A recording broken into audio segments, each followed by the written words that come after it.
Hello you guys, welcome back to my channel. My name is Sopho. I am filming another sit-down video today. I'm having my little notes in front of me and I wanted to chat with you about pregnancy in Germany if you are a foreigner. I emphasize this as a foreigner because I think that being in a new environment, not being fluent in the language can really be straining when it comes to such a complicated topic as getting a kid here. And I have a husband who is German and even he is not very knowledgeable in the field.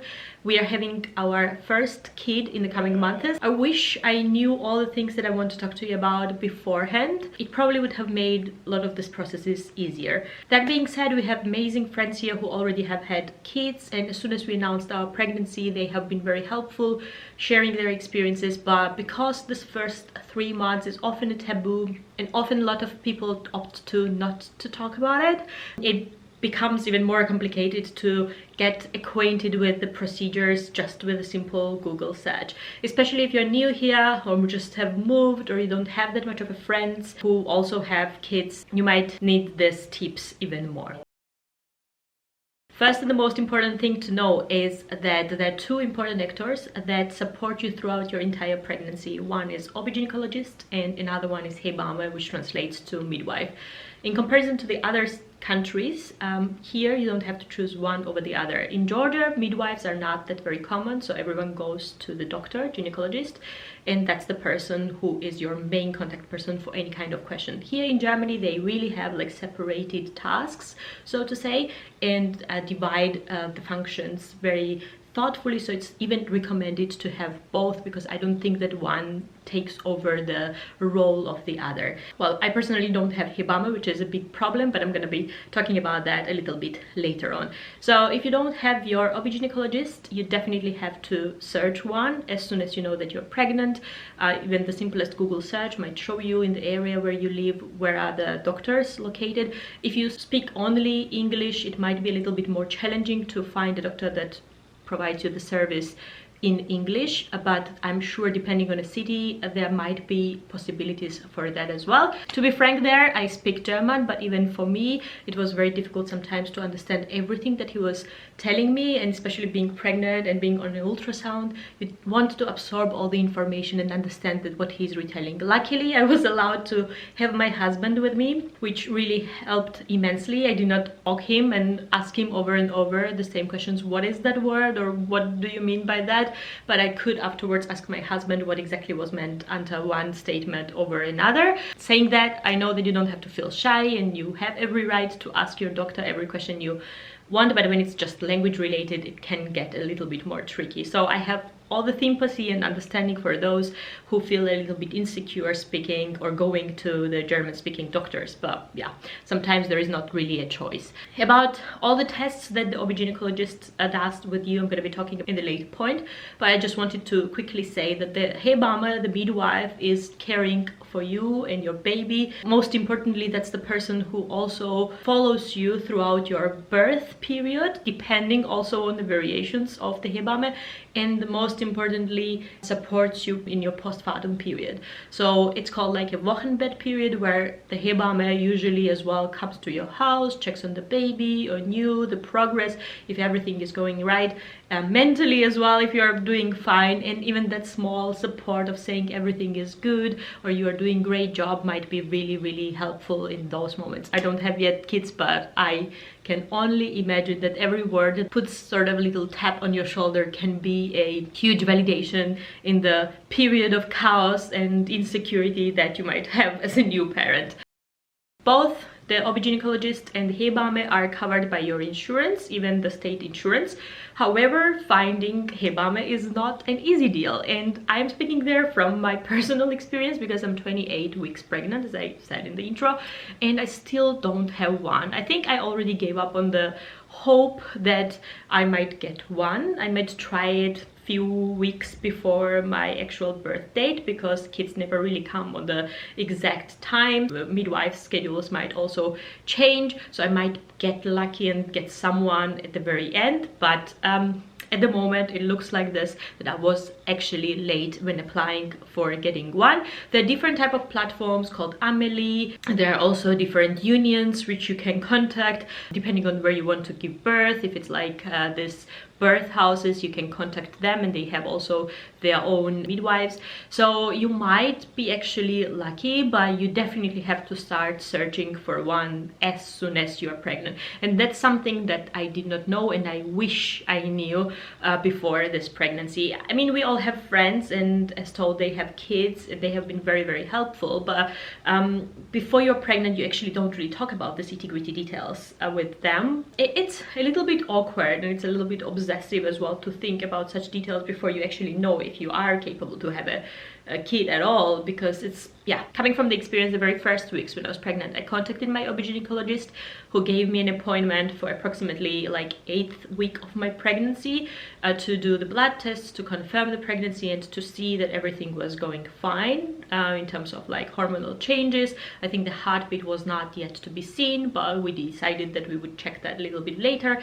My gynecologist provided me as well with some booklet about general information regarding to what I'm supposed to eat, what I'm supposed to take care of, but he didn't also spend that much of a time with me discussing this face to face. I did also my own research with books on the internet, what I really had to pay attention. That's also very different from the experience that I know from my childhood friends or like Georgian friends who are at home, because every question that you have, you contact and ask and can discuss with your doctors, which often lack time here in Germany. So I bet these are the topics that you can discuss with your midwife if you have one, but to have one, you definitely have to start searching at the very beginning, which is a little bit of paradox. At least my doctor could have provided me the information that I need to search the midwife as early as possible, but well, he did not. It was only when I was 12 to 13 weeks pregnant when I got sick with COVID, and I had like emergency doctor on the phone,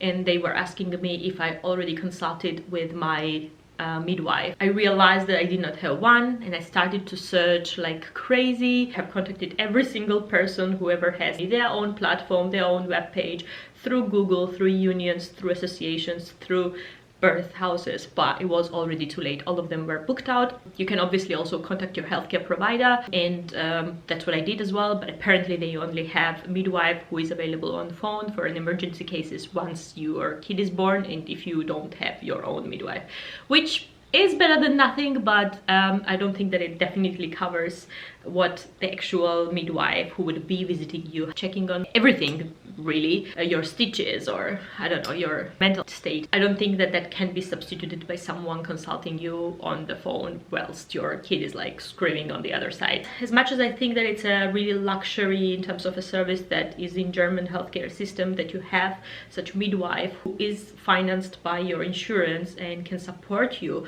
after your birth, it is not guaranteed that you're gonna get one if you are not quick enough, if you're not disciplined enough, and if you don't have also a little bit of luck. So start as early as possible. Also, there is a difference between Hebamme and doula. I initially thought that they were practically the same thing, but apparently in Germany the Hebamme, so midwives, have the medical Ausbildung, like education, which allows them to care for you and consult you medically, also to support you in the hospital and be with you or help you with the child delivery, which the doulas are not allowed to be. But when you're giving birth, and you always have right for +1 or +2 persons depending on the hospital or your birthplace. If you're doing it at home, obviously you can choose as many people as you want. You can bring the doula with you, and she might still provide you the mental support. I don't think that any hospital really says like, no, this person has to go out of here. But the big difference also is that the doula is not financed by insurance, so it's colon aid, means that you're going to be paying it from your own pocket. That can definitely be a straining factor for a lot of people, but if you're not finding midwife, especially for your postpartum period, maybe that's also an option that you could consider. So the services that Hebammes provide in Germany are manifold. As told, you can have appointments with them beforehand to discuss your birth strategy, preferences. They often provide also different prenatal and postnatal courses, like gymnastics after your kid is like in this world. Your pelvic floor might be very, very soft and might need strengthening, and it's definitely a lifetime workout that you need. I know that a lot of people are like, do I really need that? But I've heard that this is a must do, and it's also an additional luxury that is provided and covered by your insurance provider, so you can apply for that. The timeline varies as well, but you can already start at 4 to 6 weeks after your kid is born, but you can do it a little bit later as well, depending on your condition and how much time you have. So it's an individual thing. It's not a mandatory, but it's highly recommended. The other postnatal courses are like sleeping consultations or lactation consultations. I don't know if all of them are covered by your insurance, but depending on your individual case, you apply and they might have budget for you allocated for covering that. As for the prenatal courses, what the insurance definitely covers for you as an expectant mom is the birth preparation course. It's also very recommended that the partners come along on these courses, but they definitely have to pay for their own fee themselves. It's approximately 150 euro in Hamburg where I live. I don't know if it's different in different states, but that won't be very difficult to check if you just simply Google that. There are also courses with regards to the first aid, or like especially focusing on hypnobirthing, if you want to focus on like different breathing techniques, if you're planning this natural birth. I say natural because I hate that word, and I think that every birth is something to value and doesn't have to be underestimated if it went unmedicated or medicated in a way, because you can never know. A little derailed from the main topic. And generally midwives are your main contact person if you're feeling sick, if you have a little bit of fever, if you have any questions related to what to eat, how to behave, anything really. So I know that a lot of people have them on their WhatsApp and have really close relationship, even to really have this quick access and feedback, which you often don't really have with your doctors because you have to make an appointment ahead. Now, the services that the doctor provides is like bigger pregnancy related checks. The first and the foremost is that they confirm the pregnancy. They often do it post 6 weeks of pregnancy. They often don't really see you beforehand. It was explained to me so that unfortunately happens so that the pregnancy ends at the beginning on its own, and also you cannot really see the development or changes in your, like, for example, AGG hormones, which has to be doubling, for example, at the very beginning. So they put it approximately like in the 7th, 8th week of your pregnancy, and then the second checkup follows after the 10th week, where they're gonna check on the heartbeat, but also do the first ultrasound. Talking about the ultrasound, there are 3 ultrasounds that are paid by your insurance on the week 10, 20 and 30, but that doesn't refrain you to do additional ultrasounds if you want to have one. It just costs approximately 40 euro here again in Hamburg. I don't know if it's the same across entire Germany, but check that with your doctor. If everything is progressing fine, you have once a month appointment with your gynecologist, who's going to be doing an urine test, blood test, weigh you up. Somewhere between the 20th and 25th week, you also gonna get the glucose test to check the gestational diabetes, and if you're positive there, you obviously get the other course of direction, what to eat, probably gonna be forwarded to the other doctors, but if you're negative, that's also a good thing. Few points that were interesting for me and I wish I knew is that if you have cats like I do, the toxoplasmosis test is sort of must. The doctor really pushes that you do that, but it's not something that is covered by insurance. It's not very expensive, but just to bear in mind. If you are obsessed with the trisomy test results like I was, you should know that this is not also a service that is covered by insurance. If there is a doubt that the doctor articulates and writes in the statement, you might get that financed at the later stage by the insurance provider, but for that they have to do first like this thorough check, 10 weeks of pregnancy. The doctor does the necessary measurements of your baby at that stage, and if it's decided that there could be any potential for your kid having any developmental issues in that regards, then you are financed this harmony test, which costs approximately 350 euro-ish, and in my case I insisted on it and I have paid it on my own, so there you go. I'm not that far along in the pregnancy, but what I was told by my gynecologist is that we're gonna be meeting every 2 weeks versus once a month, which was like before, and they might be doing some other tests because he mentioned as well that the appointment time is going to range approximately to 30 minutes. I'm not that far along, so I don't want to just read something on the internet and just provide you that information, but I'm going to report on that in one of the other videos once I know more. About Mutterpass, that's a document that you're given at the beginning when you're pregnancy confirmed by your doctor, and all the important informations throughout your checkups is inserted in this document. You're highly recommended to carry this together with your ID everywhere you are. God forbid that something happens to you, but if something happened or you are feeling unwell, this is a document that's sort of like a guide for anyone really who comes to help you to know what is your stance, what is your situation that you're pregnant, what medications can be used on you or what might not be recommended to be used. It's like a little passport sized document that you can just throw in your bag and have with you. There are 3 places that you can give birth, and they are significantly different from one another. There is kibbutz clinic, so like a normal clinic, hospital.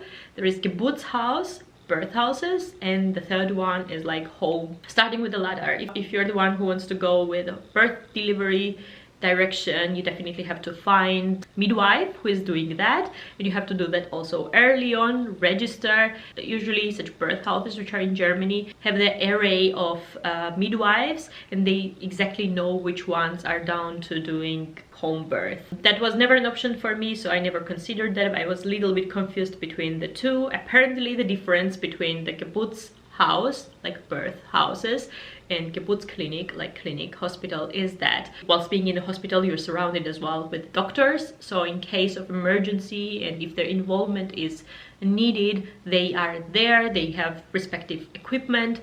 Saying that, also not all hospitals are equal as well. Apparently you have to do your own research. They have like standard, or I don't know if it's called standard or quality, but quality 1, 2, 3, and depending on these 3 different stages they are equipped differently. So if you're expecting, for example, twins, you're highly recommended. I think you even have to give birth in the special clinics, or if you have had complicated pregnancy or history with your like family members, you might need more secure or safe in choosing one hospital over the other where there is every kind of equipment standard provided. The doctors often recommend that you choose like a bit more local, smaller hospitals, because there is not a lot of traffic in, and you have more personalized treatment, especially if your pregnancy was safe and sound. You might get more personalized check through the midwife that is working in that hour, vis-a-vis in the big cities. Like I live in Hamburg at the moment,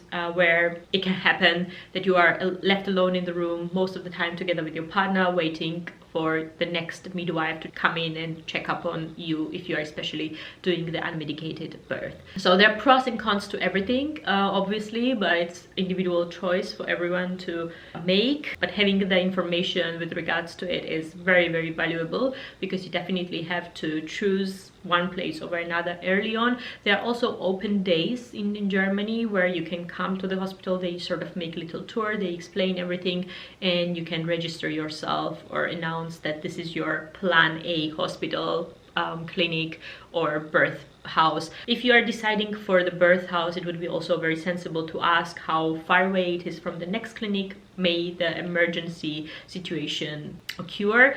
If you're in the clinic, it would also be sensible to ask how many people are, for example, in the room after the delivery. What was surprising for me is that it was not standard to get a single room, but rather you are mostly put in a room together with other women, maximum of 3 person. And if you're living in a bigger city, you might end up with the rooms filled out with maximum capacity. If you also want your partner to stay together with you, like I would wish for myself, you definitely have to make an application for that and make a payment on your own. Saying that, even that doesn't guarantee you that you get a room in the hospital, depending on the availability whenever you are in labor. You have to be really flexible and spontaneous in those situations. A friend of mine who gave a birth in Berlin had booked such a family room in one hospital, but not only was not her husband allowed to this hospital, but even she was not accepted, so she had to find another hospital whilst being in labor. I have heard that it is also very smart to have like a primary hospital or birthplace chosen and have a plan B for the case the first one is sort of overloaded. So better be prepared. Another thing that is very important and interesting for foreigners, and a lot of people might not know, is that apparently in Germany you have an access to sort of rent the electric breast pump. That happens with the help of your doctor and the pharmacy. So after your baby is born, there might happen like this huge fluctuation in the milk provision or production in your breast. The duct might get closed, it might cause you a lot of pain, the baby might not be taking your breast right, but it's completely another topic on its own. In any case, if you need to sort of pump this excess milk out to relieve the pain of your breast, you have an option: one, to buy it on your own, which I was considering, thinking about putting it on my registry, or second, get it from your doctor. That's something that a friend of mine told me, and I think it's very, very thoughtful insight. Especially in the beginning, you don't really know if you might be nursing your kid, if you don't manage to nurse your kid, if you don't have enough milk, or it's not like the quality that is recommended for your kid, so you might need to switch for the formula. So buying such an expensive equipment as breast pump in your pregnancy might be sort of waste of money. It's quite bulky when you look at the size of it, but it's also for both of the breasts, so you don't have to do like individually whilst the other one is leaking, and pretty easy to dismantle and to assemble once again. I don't have it yet, but I have watched the videos and decided for myself that I'm going to be going the route of trying that for the first months, and if I see that I'm going to be using the breast pump more and more, I might then consider to purchase one. So the procedure goes like this. When the kid is born, you can get a little note from your doctor saying that you are having a little bit trouble with breastfeeding and that you need one of these breast pumps to be rented. You come to, there is a list of pharmacies which provide these breast pumps.